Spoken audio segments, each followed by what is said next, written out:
Arkadaşlar şimdi 20 kupa olarak son videomuz. Başlayalım. Arkadaşlarımı yıkmışız. Bütün sıfır kupaya 250 kupaya kasırız.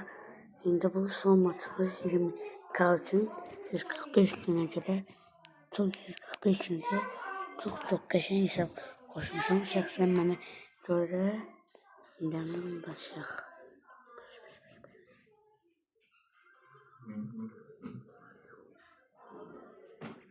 Bu bir. Hadi. Bismillah.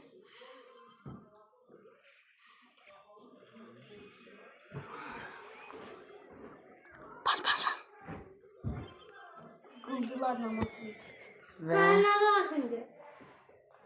Ve son maçımız 20k.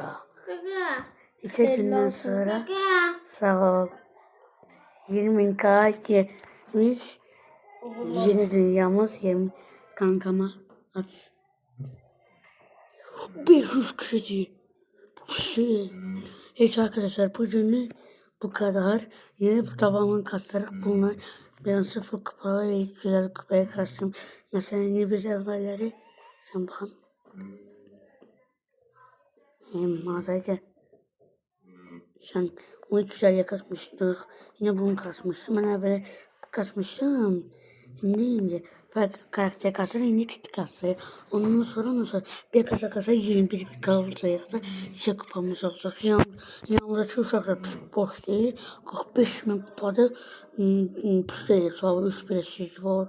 Merhaba hesap çekti. Onda 8 hesaptı. İşte bir tane yanımdaki kardeşim de bunu tanımıyor. Elbette ki bunu çok videom buna çekelim. Bundan böyle video çekildik. İşte görüşürüz. Bye.